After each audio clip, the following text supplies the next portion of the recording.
দখলদার ইসরায়েলের প্রধানমন্ত্রী বেনিয়ামিন নেতানিয়াহু বৃহত্তর ইসরায়েল গঠনের পরিকল্পনার কথা পুনর্ব্যক্ত করেছেন। ইহুদিবাদী এই নেতা জানিয়েছেন তিনি এক ঐতিহাসিক ও আধ্যাত্মিক মিশনে রয়েছেন। সম্প্রতি ইসরায়েলি সংবাদ মাধ্যম i24 নিউজ চ্যানেলকে দেয়া সাক্ষাৎকারে এমনই ইঙ্গিত দিয়েছেন নেতানিয়াহু। টাইমস অফ ইসরায়েলের বরাতে জানা যায়, ওই সাক্ষাৎকারে নেতানিয়াহু বলেন তিনি বৃহত্তর ইসরায়েলের দৃষ্টিভঙ্গির সঙ্গে অত্যন্ত সংযুক্ত। এই দৃষ্টিভঙ্গির আওতায় বর্তমান ইসরায়েলের পাশাপাশি ফিলিস্তিন, জর্ডান ও মিশরের কিছু অংশকেও অন্তর্ভুক্ত করা হয়েছে। সাক্ষাৎকার গ্রহণকারী সেই সাংবাদিক শ্যারন গাল, যিনি একসময় ইসরায়েলি পার্লামেন্ট নেসেটের ডানপন্থী সদস্য ছিলেন। তিনি নেতানিয়াহুকে একটি তাবিজ উপহার দিয়েছেন। ওই তাবিজে প্রতিশ্রুত ভূমির মানচিত্র তথা বৃহত্তর ইসরায়েলের চিত্র আঁকা ছিল।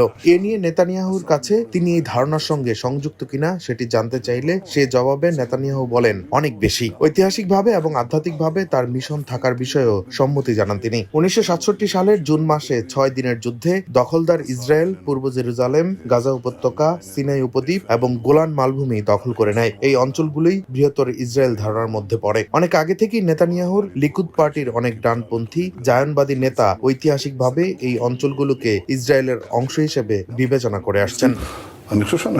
ডেস্ক রিপোর্ট, দৈনিক ডেস্টিনি।